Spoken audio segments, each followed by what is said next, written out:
اور فہم کا، عقل کا آپ اندازہ صرف اس بات سے لگائیے. ایک چھوٹی سی مثال میں آپ کو دیتا ہوں جس سے آپ کو غلام احمد قادیانی کی عقل کا اور فہم کا اندازہ ہو جائے گا. اب اس کا ذرا بھونڈا انداز دیکھیے گا دلیل اخذ کرنے کا. قرآن مقدس کی یہ آیت وَمُبَشِّرًا بِرَسُولٍ يَأْتِي مِن بَعْدِي اسْمُهُ احمد، اللہ کے رسول حضرت عیسیٰ علیہ السلام حواریوں کے اجتماع کے سامنے اعلان کر رہے ہیں، لوگوں میرے بعد ایک رسول تشریف لانے والے ہیں جن کا نام احمد ہوگا. یہ آیت غلام احمد قادیانی وہ اپنے حواریوں کو پڑھ کے تلاوت کر کے سناتا ہے اور کہتا ہے دیکھو اس آیت میں لفظ استعمال ہوا ہے احمد اور میرا نام بھی ہے غلام احمد، تو لفظ غلام کو ہٹا دیں تو پیچھے بچتا ہے احمد، تو اس احمد سے مراد میں ہوں جس کے آنے کی بشارت حضرت عیسیٰ دے رہے تھے. اب جب اس نے ایسی بھونڈی دلیل دی تو ہمارے مسلک کے عالم تو نہیں ہیں، سید عطا اللہ شاہ بخاری، عطا اللہ شاہ بخاری وہ ہمارے عالم دین تو نہیں ہیں، مگر جیسا منہ ویسی چپیڑ کے مصداق اس نے کہا دیکھو اس آیت میں لفظ رسول آیا ہے اور رسول لفظ احمد، میرا نام بھی غلام احمد ہے، غلام کو ہٹا دو تو پیچھے احمد بچا اور اس آیت میں بھی لفظ احمد ہے جس سے مراد میں ہوں. عطا اللہ شاہ بخاری وہ کہنے لگے اچھا اگر تو ایسے نبی بنا ہے تو پھر میرا نام ہے عطا اللہ، لفظ عطا کو ہٹا دو تو پیچھے بچتا ہے اللہ اور میں اللہ ہوں. میں کہتا ہوں کہ میں نے تجھ جیسے ذلیل کو نبی بنایا ہی نہیں ہے. نعرے تکبیر، نعرے رسالت، جیسا منہ ویسی چپیڑ، عقل سلب کر لیتا ہے اللہ. اپنے نبی کی عظمت پر مجھے کوئی شک نہیں، آپ کے خلوص پر، اپنے آرام کو چھوڑ کر، اپنے کاموں کو چھوڑ کر سرکار کے ذکر کی مجلس میں آپ خاک نشین ہو گئے، زمین پر آ کر بیٹھ گئے. ہم سب کے سروں کا تاج ہیں آپ، عظمت رسول کا پہرا دینے والے ہیں آپ، نبی کی حمیت اور مصطفیٰ کی غیرت کی بات کرنے والے ہیں آپ. لیکن نبی تو سونا ہوتا ہے. بولی ہوتا ہے کہ نہیں ہوتا؟ تو آپ اس خبیث کی تصویر دیکھ لیں، آپ کو بلوچستان کے گدھے یاد آ جائیں گے. اتنا بدصورت، اور نبی کا فعل تو قابل اتباع ہوتا ہے. یہ غسل خانے میں مرا، پیشاب کا میں مرا، تو اس کے ماننے والوں سے کہتا ہوں کہ پھر تم بھی خواہش کرو کہ ہماری موت بھی اسی طرح ہو. تم تو نہیں کرو گے تو پھر ہم دعا کر دیتے. اللہ عقل کو سلب کر لیتا ہے کس شخص کی جو نبی کی عظمت کی طرف میلی آنکھ اٹھا کر دیکھنے کی جرت اور کوشش بھی کرتا ہے. اس کی وجہ کیا ہے؟ وجہ یہ ہے کہ حضور کی عظمت کے چوکیدار ہم تو اپنی بساط کے مطابق ہیں، مگر دراصل عظمت مصطفیٰ کا پہرا ہمارا اللہ خود دے رہا ہے. وہ خود عاصم ہے عظمت رسول کا. آپ کی دلچسپی کو دیکھتے ہوئے میرا دل چاہتا ہے کہ میں آپ کو ایک بات اور بھی سناؤں. اسی غلام احمد کی اس کی قابل عبرت زندگی سے اس کی عقل دیکھیے. جب اس نے دعویٰ کر دیا تو یہ ہمارے کوئی نوجوانوں جیسا ہی ہوگا، کوئی جذباتی، تو ہاتھ میں ڈنڈا پکڑ کر نا لاٹھ اٹھا کر تو وہ غلام احمد قادیانی کے دروازے پر آ پہنچا اور اس نے لاٹھی ہماری دروازے پر اور للکار کے کہتا ہے کہ تو باہر نکل، بڑا آیا رسالت کا دعویٰ کرنے والا، ذرا باہر نکلو. اس کا افراتفری شور شرابہ سن کر محلے کے لوگ جمع ہو گئے دروازے پر. غلام احمد قادیانی اندر دبک کے بیٹھا ہے اپنے گھر میں، باہر وہ نوجوان وہ متار لے کر، ڈنڈا لے کر، لٹھ لے کر اس کے دروازے پر کھڑا ہے. لوگوں کا رش ہو گیا. اس کی بیوی کہتی ہے کہ آپ باہر جائیے. وہ ایک لڑکا ہے نوجوان، اس نے افراتفری کر کے پورے شہر کو، پورے محلے کو اکٹھا کر دیا ہے، آپ باہر جائیے اور جا کر اس سے گفتگو کیجیے. یہ کہنے لگا کہ میں باہر نہیں جاؤں گا. بیوی نے کہا کیوں نہیں جائیں گے؟ اس نے کہا مجھے وحی آ رہی ہے. کیا ہو رہا ہے؟ مجھے نا وحی آ رہی ہے. اس کے ذرا کفریات آپ دیکھیے اور اس کی عقل کا آپ اندازہ فرمائیے. بیوی نے کہا اچھا کیا وحی آ رہی ہے؟ یہ کہنے لگا ابھی ٹیچی ٹیچی فرشتہ وہ نا مجھ پر وحی لے کے آیا ہے. الفاظ کیا ہیں؟ کہنے لگا الفاظ یہ ہیں یا ایھا النبیو آج اندر ہی رہی ہو.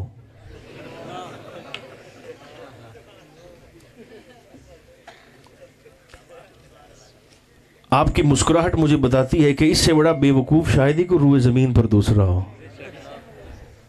کیسے کیسے کفریات. یا ایھا النبیو آج اگر جان بچانی ہے تو پھر ایک سے ایک کفر بکا اس نے. اور مجھے ان لوگوں کی عقل پر حیرت ہوتی ہے کہ جو مصطفیٰ جیسے نبی کو چھوڑ کر کہاں ٹکرے مارتے پھرتے ہیں. جو حضور جیسی شخصیت کو چھوڑ کر.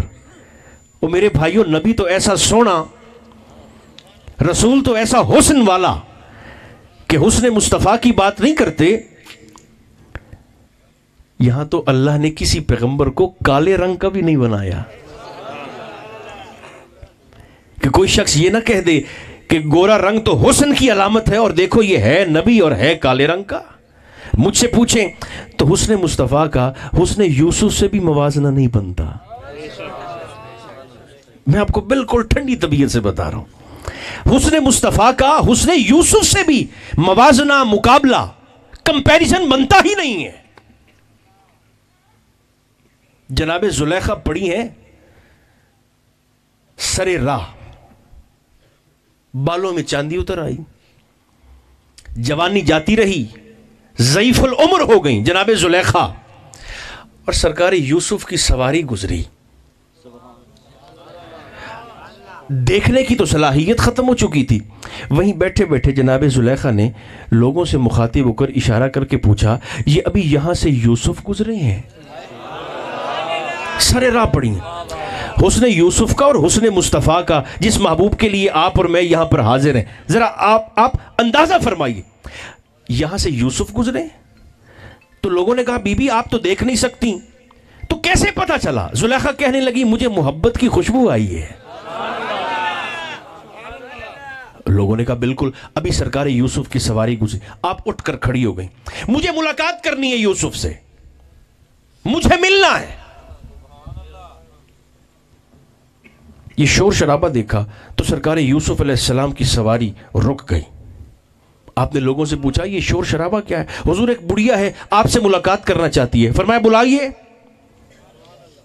قریب آئیں. جناب یوسف سامنے کھڑے ہیں.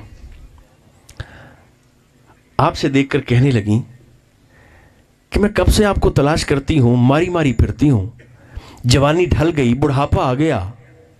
سرکار یوسف فرمانے لگے بی بی ابھی تو نے میرا حسن دیکھا ہے، میرے مخدوم کا حسن نہیں دیکھا.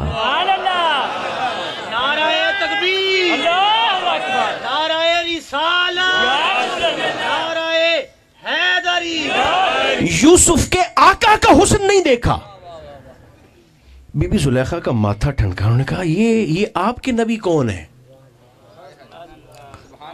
آپ نے بتایا یہ آنے والے ہیں، تشریف لانے والے ہیں، جن کی نبوت کا اقرار کر کے اللہ نے ہم جیسوں کو نبی بنا دیا ہے.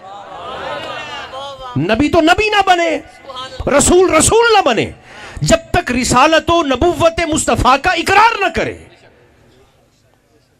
سرکار یوسف فرمانے لگے کہ اللہ نے تو ہمیں نبی بنایا ہی اس لیے کہ ہم نے نبوت مصطفیٰ کا اقرار کیا. جب عظمت مصطفیٰ کی بات سنی نا تو جناب زلیخا کے دل میں پیار پیدا ہوا حضور کے متعلق صرف ذکر سن کر. آپ کہنے لگی اچھا وہ اس قدر حسین ہے کہ آپ سے بھی بڑھ کر خوبصورت. سرکار یوسف فرمانے لگے یہ تو ان کے حسن کی خیرات ہے جو اللہ نے یوسف کو حسن عطا فرمایا ہے. اس سے پہلے کہ آپ کچھ کہتے جبریل آ گئے. اسی لمحے جبریل آئے. حضور زلیخا کے دل میں نبی آخر الزمان کی محبت ایک لمحے کے لیے پیدا ہوئی ہے. آپ کی زبان سے ذکر سن کر ابھی زلیخا کی جوانی کے لیے دعا کیجیے.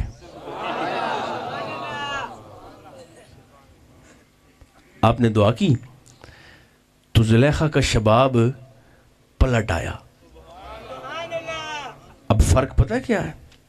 حسن یوسف وہ جو زلیخا کو بڑھاپے تک پہنچائے.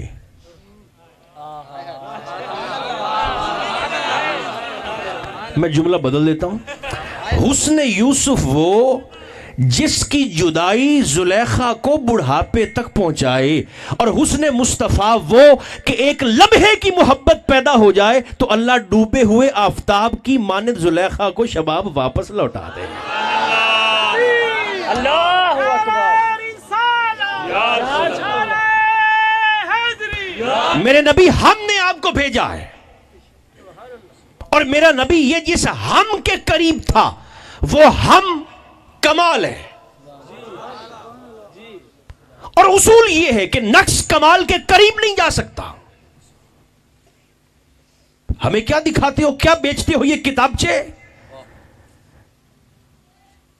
جان بوجھ کر تو نبی نہیں کرتا، لیکن نہ کبھی کبھی بھول کر نبی سے غلطی ہو بھی سکتی ہے. میں نے کہا یہ جسے آپ بھول کہہ رہے ہیں یہی تو اصل میں خطا ہے، یہی تو اصل میں نقص ہے، یہی تو اصل میں عیب ہے. بندے سوچتے ہیں جی بھول جانا کیسے عیب ہے. میں نے کہا آپ بیمار ہو گئے تو آپ نے سوال کیا کہ صاحب دیکھیں اب تکلیف ہے، بیماری ہے، تو کوئی اچھا سا قابل ڈاکٹر تو بتائیے. تو میں نے کہا ایک ڈاکٹر صاحب تو ہیں، ملتان میں ہیں، لاہور میں ہیں، بہاولپور میں ہیں، قابل ڈاکٹر ہیں. یورپ کی ڈاکٹریٹ کی کوئی ڈگری ایسی نہیں جو ان کے پاس نہ ہو، قابل ہیں. اچھا کہاں رہتے ہیں؟ جی فلاں جگہ ان کا ایڈریس ہے، تھوڑے سے مہنگے ہیں. میں نے کہا ٹھیک ہے کوئی بات نہیں، مہنگے ہیں تو علاج کروانا ہے، کوئی حرج نہیں. جب جانے لگے تو میں نے کہا ان میں تھوڑی سی ایک خامی یہ ہے ڈاکٹر صاحب میں، قابل تو بہت ہیں مگر خامی یہ ہے کہ وہ ڈاکٹر صاحب کبھی کبھی بھول کر دوا کی جگہ زہر بھی لکھ دیتے ہیں.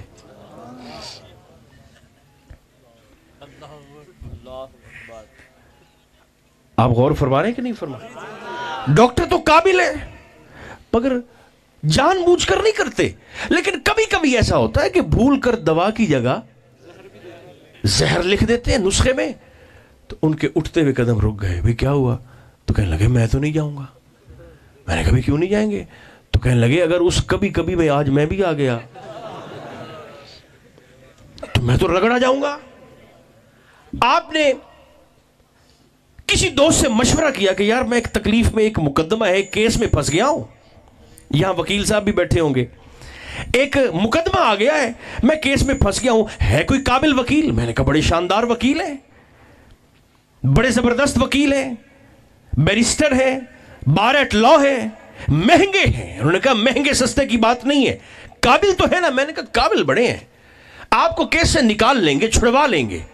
جب جانے لگے تو میں نے کہا بس ان میں ایک خامی ہے، جان بوجھ کر تو نہیں کرتے لیکن کبھی کبھی ایسا ہوتا ہے کہ جج صاحب کے سامنے بھول کر فریق مخالف کا ساتھ دینے لگتے ہیں. بھول کر. انہوں نے کہا مجھے تو نہیں چاہیے ایسا وکیل. آپ میری باتوں پر توجہ فرما رہے ہیں؟ آپ نے کہا ڈرائیور چاہیے. میں نے کہا مل جائے گا، 40-50 سال کا اس کا تجربہ ہے. لیکن جان بوجھ کر تو نہیں کرتا. لیکن کبھی کبھی ایسا ہوتا ہے کہ وہ بھول کر نا بریک دبانے کی بجائے ایکسیلیٹر دبا دیتا ہے. تو آپ کہیں گے جی ایسا ہمیں تو نہیں چاہیے ایسا ڈرائیور. ادھر دیکھیے گا ممبر کی طرف. آپ ایسا ڈاکٹر نہیں رکھتے جو کبھی کبھی بھول جائے. آپ ایسا وکیل نہیں رکھتے جو کبھی کبھی بھول جائے. آپ ایسا ڈرائیور نہیں رکھتے جو کبھی کبھی بھول جائے. قدرت کو بے حکمت سمجھ رکھا ہے. وہ کائنات کی ہدایت کے لیے کسی ایسے کو بھیجے گا جو کبھی کبھی بھول بھی جاتا ہو. نعرہ تکبیر، نعرہ رسالت، نعرہ حیدری، آقا کی احمد. ویسے میرا دل چاہتا ہے کہ نعرہ ایک ہی دفعہ لگے اور مردوں کی طرح لگے اور جواب بھی مردوں والا ہو.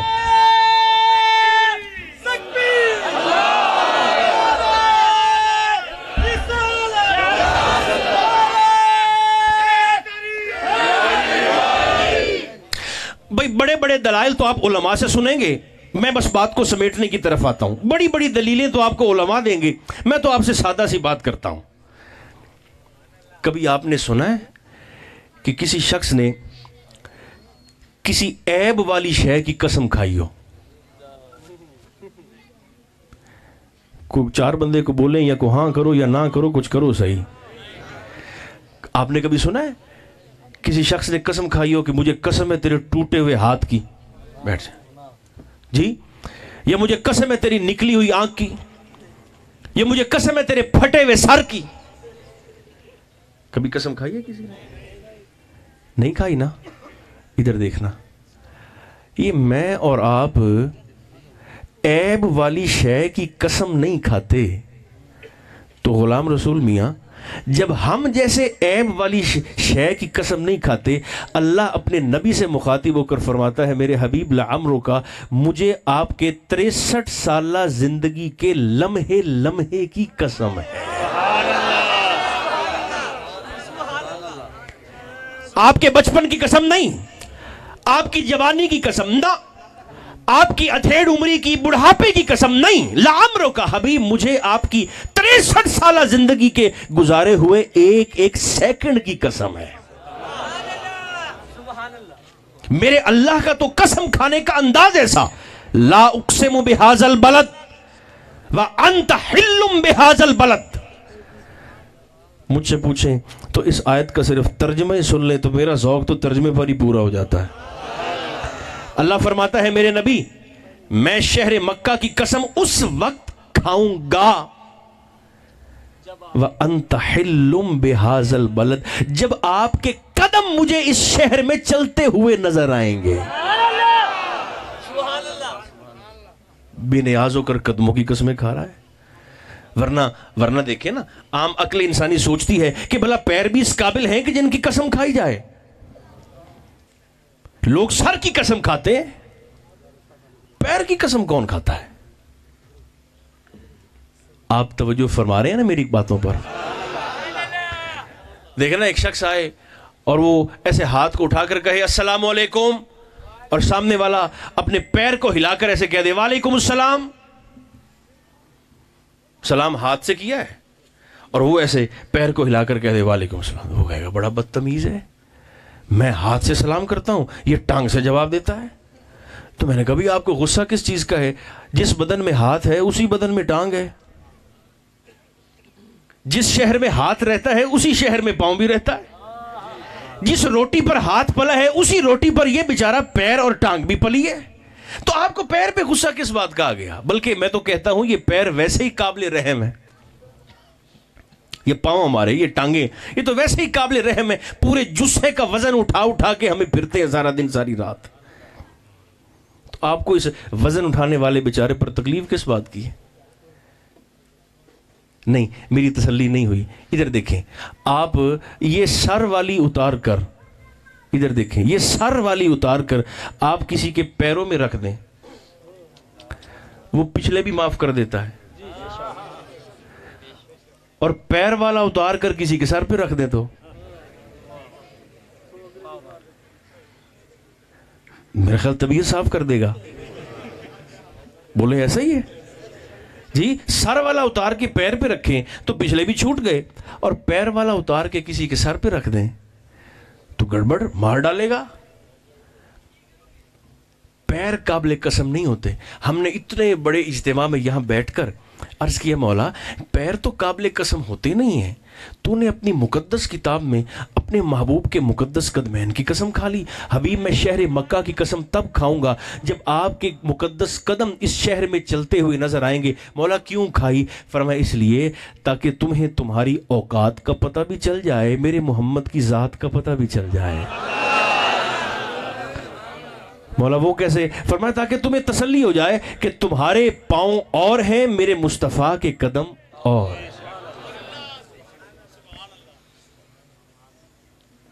انا ارسلناک, حبیب ہم نے آپ کو بھیجا ہے, ہم نے آپ کو ارسال کیا ہے.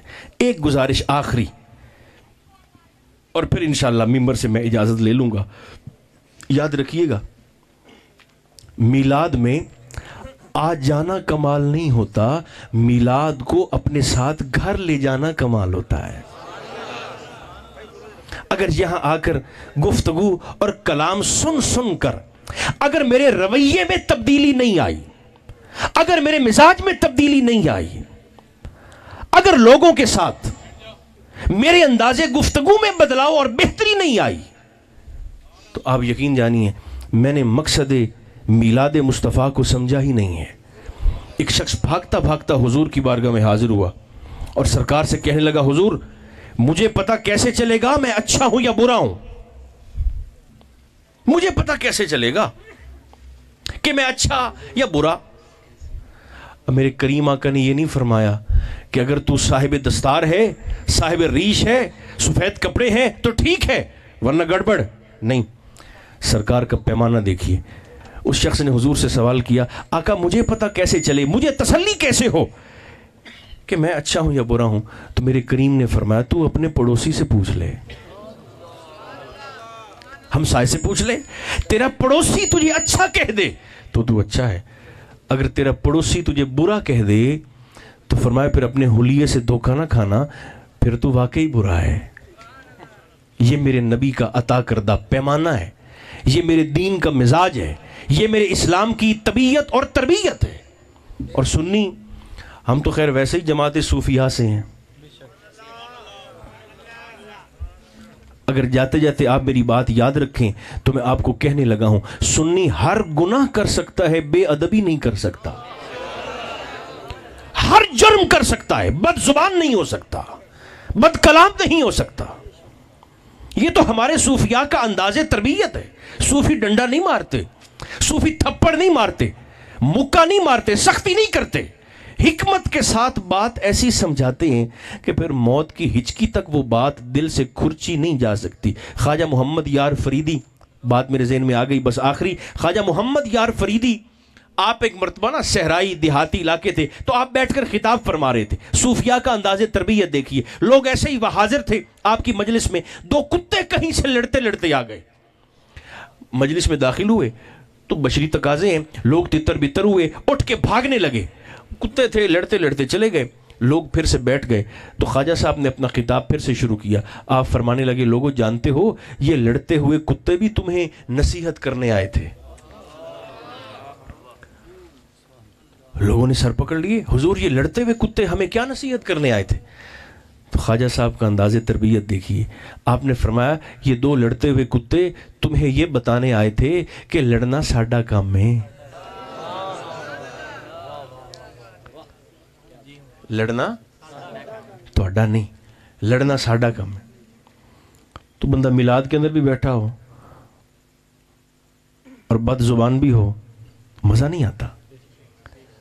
بندہ سرکار کے میلاد کے اندر بھی بیٹھا ہو اور پھر بدمعاش بھی ہو، بد کردار بھی ہو، تنہائی اس کی پاکیزہ بھی نہ ہو، یہاں تو ہم سب بلے بلے جاتی ہے، اشتہار بھی لگ جاتے ہیں، واہ واہ بھی ہو جاتی ہے، نعرے بھی لگ جاتے ہیں۔ اصل میں سرکار کے غلام کا معیار یہ ہے کہ اس کی تنہائی پاک ہو،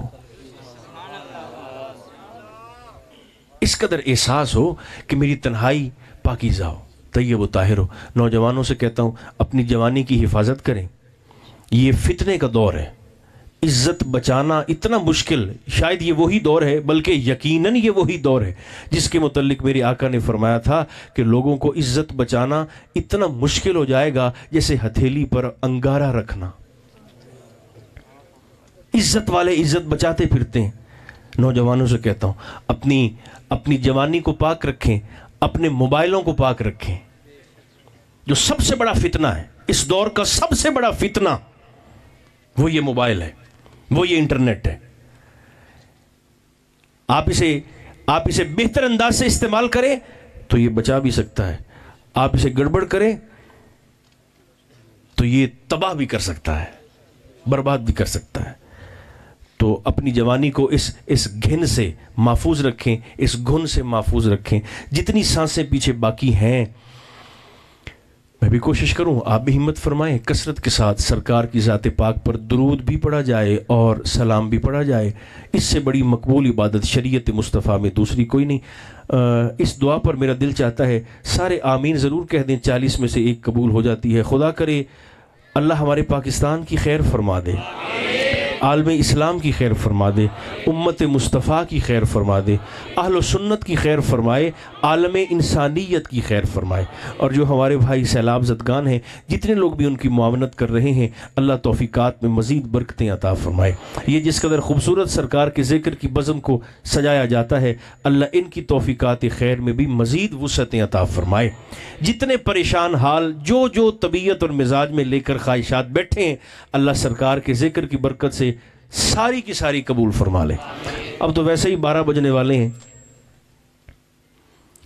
زلف شب کمر تک پہنچ چکی ہے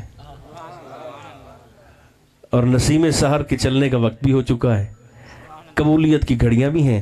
اللہ ہماری دعاؤں کو مستجاب فرمائے۔ صلی اللہ تعالی علی خیر خلقہ محمد و آلہ و اصحابہ اجمعین۔